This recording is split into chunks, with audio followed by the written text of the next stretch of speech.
BLO ಆಗಿ ನನಗೆ appoint ಮಾಡಿದ್ದಾರೆ. ಇಲ್ಲಿ ಜನ ತುಂಬ ಚೆನ್ನಾಗಿ ರೆಸ್ಪಾನ್ಸ್ ಮಾಡ್ತಾ ಇದ್ದಾರೆ. ಇಲ್ಲಿನ ನಮಗೆ ಕಾರ್ಪೊರೇಟರ್ ಆಗಿರ್ಬೋದು ಅಥವಾ ಬೂತ್ ಏಜೆಂಟ್ಗಳು ನಮಗೆ ತುಂಬ ಚೆನ್ನಾಗಿ ಸಹಕಾರ ಮಾಡ್ತಾ ಇದ್ದಾರೆ. ಮನೆಯಲ್ಲೂ ಕೂಡ ನಾವು ಹೋಗಿ ಫಾರಮನ್ನು ಕೊಟ್ಟಿದ್ದೇವೆ. ಈಗಾಗಲೇ ಸುಮಾರು 90% ಅಷ್ಟು ನಾವು ಕೆಲಸ ಪೂರ್ತಿ ಮಾಡಿದ್ದೀವಿ. ಫಾರಮ್ಸನ್ನೆಲ್ಲ ಇಶ್ಯೂ ಮಾಡಿದ್ದೀವಿ. ಹಾಗೆಯೇ ಕೆಲವರು ಶಿಫ್ಟ್ ಆಗಿದ್ದಾರೆ, ಕೆಲವು ಡೆತ್ ಆಗಿದ್ದಾರೆ, ಅದನ್ನೆಲ್ಲ ಸಪ್ರೇಟ್ ಇಟ್ಕೊಂಡಿದ್ದೀರಿ. ಕೆಲವು ಐಡೆಂಟಿಫೈ ಆಗಿಲ್ಲ, ಅದನ್ನು ಕೂಡ ಸಪ್ರೇಟ್ ಇಟ್ಕೊಂಡಿದ್ದೀವಿ. ಅದನ್ನು 29ನೇ ತಾರೀಕುವರೆಗೂ ನೋಡ್ತೀವಿ. ಫೈನಲ್ ಆಗಿ ನಾವು ಸಿಕ್ಕಲಿಲ್ಲ ಅಂದರೆ ಅವರ ಮನೆ ಹತ್ರ ಹೋಗಿ ವಿಸಿಟ್ 3 ಸರಿ ಮಾಡಬೇಕು. 3 ಸರಿನೂ ಸಿಕ್ಕಲಿಲ್ಲ ಅಂದರೆ ಮಾಜರ್ ಮಾಡಿ 3 ಪಕ್ಷದವರ ಸಿಗ್ನೇಚರ್ ತಗೊಂಡು ನಾವು ಅದನ್ನು ಅಪ್ರೂವಲ್ ತೊಗೊಂಡು ಅದನ್ನು ಅದು ಶಿಫ್ಟ್ ಅಂತ ಫೈನಲ್ ಆಗಿ ನಾವು ಡಿಸೈಡ್ ಮಾಡ್ತೀವಿ.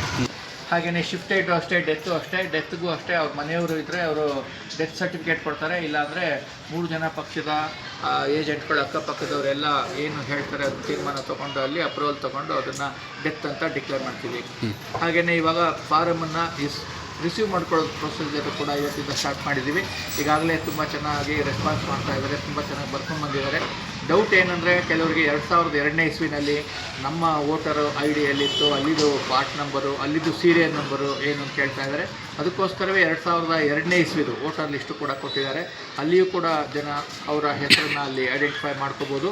ಇಲ್ಲಾಂದರೆ ಮೊಬೈಲ್ ಆ್ಯಪ್ನಲ್ಲೂ ಕೂಡ ಡೌನ್ಲೋಡ್ ಮಾಡಿಕೊಂಡ್ರೆ ಅವರ ಹೆಸರು, ಅವರು ಎಲ್ಲಿ, ಈಗ ಉದಾಹರಣೆಗೆ ಮೈಸೂರಲ್ಲಿ ಅಂತಲ್ಲ, ಅವರು ಬೇರೆ ಸ್ಟೇಟಿಂದ ಬಂದಿದ್ದರೂ ಕೂಡ ಅದು ಕೂಡ ಸಿಗುತ್ತೆ. ಅದು ಆಲ್ ಓವರ್ ಇಂಡಿಯಾದು ಒಂದು ಮೊಬೈಲ್ ಅಪ್ಲಿಕೇಶನ್ ಇದೆ, ಅದರಲ್ಲಿ ಸರ್ಚ್ ಮಾಡ್ಕೋಬೋದು. ರಾಜ್ಯದ್ದಾದರೆ ಬೇರೆ, ಈಗ ತುಮಕೂರು ಆಗಿರ್ಬೋದು, ಎಲ್ಲೆಲ್ಲಿ ಇರ್ತಾರೆ ಅವರು, ಅದ್ರದ್ದು ಕೂಡ ಅದು ಪೋಲಿಂಗ್ ಸ್ಟೇಷನ್ದು ಡೀಟೇಲ್ಸ್ ಸಿಗುತ್ತೆ.